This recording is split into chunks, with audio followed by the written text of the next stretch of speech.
guess, knows how to deliver a zinger. He doesn't get enough platforms from which to deliver them. He was very popular the last time he was on here on the mother of all talk shows, and I'm very glad to welcome back Dr. John Campbell, who must be feeling, Doctor, somewhat vindicated by the way the current reportage, at least in certain quarters, of the whole lockdown, the whole way in which the government handled all of this last period is beginning to fall apart, it's beginning to tumble, isn't it? Good to see you, George. It's been too long, just over 2 years, I think, since we talked last time. Thanks for having me back on. It's fantastic to see you, and I thought it was right, because I think you have been vindicated. You know, I started off really trusting the official narrative. We thought that the government had our best interest at heart. We thought they were actually using the science. We thought they were basing things on scientific decisions, on empirical knowledge. And it looked pretty good. And at the beginning, there was nothing really to contradict that official narrative. But as time has gone on, it's become more and more obvious that this official narrative is basically full of holes. The whole pro-vaccine narrative. Now, on YouTube, of course, I'm not allowed to say too much about vaccines, but where was all the talk about natural immunity? Where was all the talk about vitamin D and zinc and promoting health with good diet and losing weight and all the other things that we know that are massively efficacious? Why was all the focus just on interventions that all seem to be remarkably expensive? Why was it that alternative therapies that could be useful, again, we're not really even allowed to talk about those, but why weren't they fully investigated? Why didn't the government sponsor clinical trials looking at these alternative therapies until it was basically too late? And why didn't they take into account that the risk-benefit analysis changed dramatically? Thinking about vaccination, the risk of vaccination has been much the same throughout this pandemic. There's certain risks associated with it that we know about. But the danger from the disease went down so dramatically at the time of Omicron. Why did policies not change when that risk-benefit analysis changed? And you're absolutely right, information is coming out now. So we've got the new exposés, for example, these lockdown files from the Daily Telegraph that are dripping out revelations day after day. And to be quite honest, the people in charge aren't really coming out of this smelling of roses, George. No, on the contrary, they're smelling of something far more foul. And you know, I know all these people. I've been up close and personal with them. I never imagined they were James Bonds, but I never thought they were the kind of fools that they seem now to be from at least their WhatsApp messages. There's certainly some good WhatsApp messages, isn't there? The thing that's disappointed me mostly is politicians seem to be reverting to type. So a lot of what the politicians were saying seems to be how they're going to look after their interests, how the stories are going to project, how the stories are going to play out. And you could almost say that this sometimes outweighed their thinking about the actual efficacy and the benefit of what was going to happen. And the other thing is, why were they so dependent on particular committees, like the Medicines and Healthcare Products Regulatory Authority, for example, which we now know is over 80% funded by industry?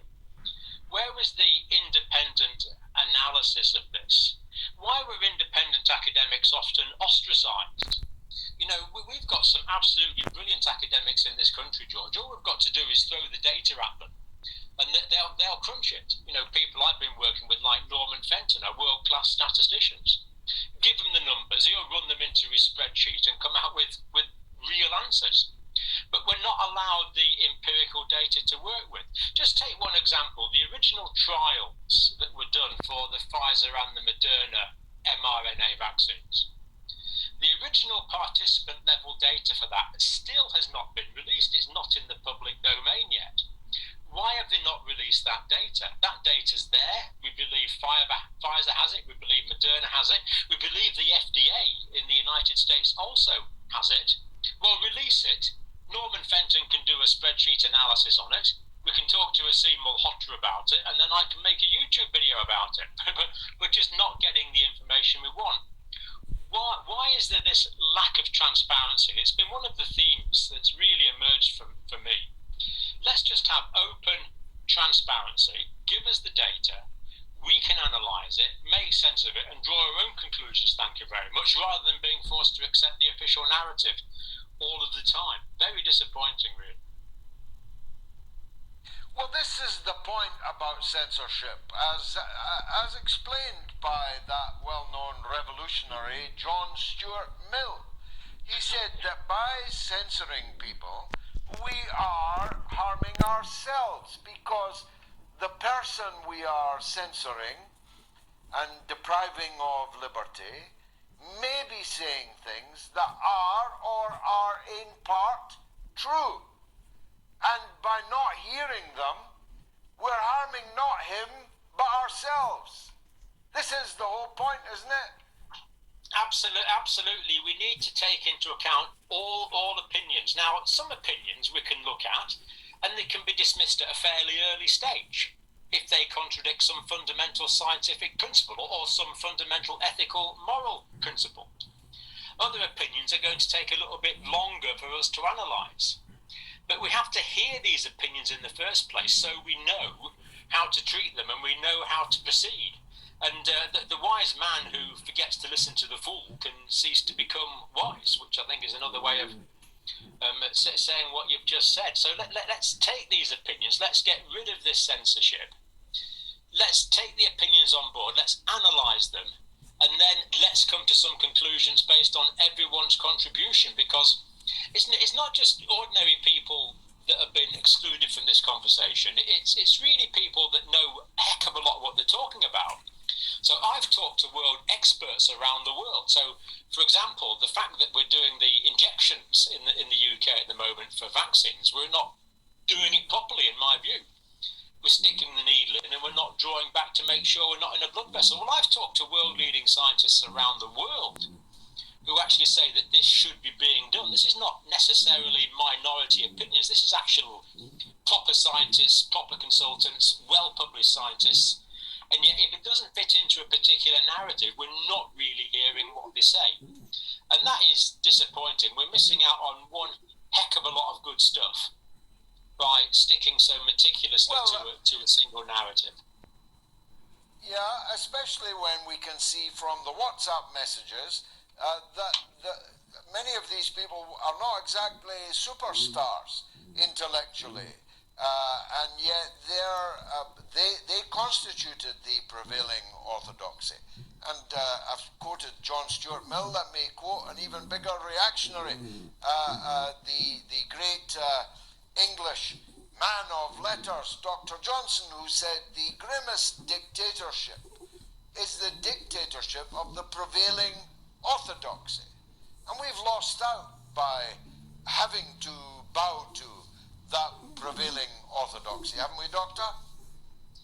I think we have, and I couldn't agree with you more about, shall we say, the intellectual challenge of some of the people that are governing us. But it's not necessarily a pure lack of intellect, although in certain cases I suspect the lack of intellect is there. Maybe people got there for other reasons other than their own pure merit. But one of the things I've had a problem with for a long time is a lot of people in Parliament, for example, tend to be professions, shall we say, other than doctors, nurses, pharmacists and scientists. I mean, I've never actually done a survey on this, but how many people in Parliament have actually got science degrees? How many people in Cabinet have got science degrees? Very, very not few. Not many, really not many. Not many. You'll be lucky if it's 10%. I think it probably wouldn't even be that. So while these people might be brilliant barristers, seems to be quite a popular profession, for example, very good analytical skills, but you need some basic material to facilitate that analysis, and you need a basic understanding of science. So I've talked to brilliant people in different walks of life who actually understand some scientific principles at the most fundamental level, or aspects of healthcare at the most fundamental level. So I think we need a much more eclectic group of people who are actually taking these decisions, rather than people who are drawn from a fairly narrow legal Oxbridge sort of past tradition, in favour of nurses, doctors, physiotherapists, people that have actually been at the coal face and got their hands dirty and smelt what it smells like to work in healthcare. So where does this story go from here, Doctor?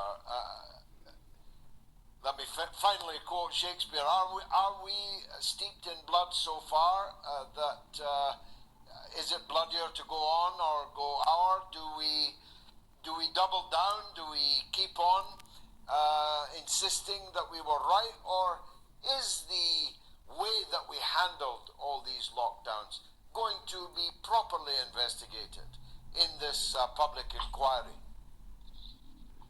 Yeah, I mean, can you name some public inquiries that have actually got to the core of the matter, have got to the core of the truth? I mean, if you think about the public inquiry into the Iraq War, I mean, dear me. You know, I just couldn't stand watching it after a period of time. It took 10 years. It took 10 years. Yeah. And still no one's in prison. After all of that. No. Public inquiries, it's probably slightly better than nothing. You know, I really feel we're at a bit of a fork at the moment, George. I think it could go one of two ways. I think the way that media has been democratized to an extent, so you and me can go onto YouTube at the moment, we can make Rumble videos, and that's actually getting quite a lot of fresh information out, which is great. If that can continue, and we can have meritocratic presenters who can make a rational argument, who can get away from this BBC stereotypical narrative, that way could bring us quite a lot of freedom. Joe Rogan, for example, has achieved it to quite a large extent. So that is, you might not agree with everything he said, but that's encouraging. So that's one possibility.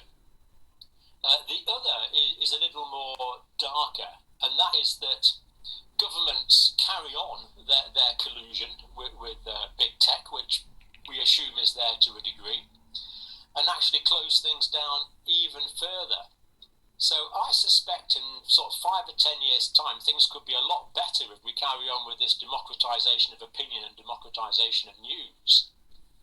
But if certain vested interests are able to control different aspects of the media, especially the popular media that's available now, like Twitter, Facebook, YouTube, Rumble, all these things, if they can get control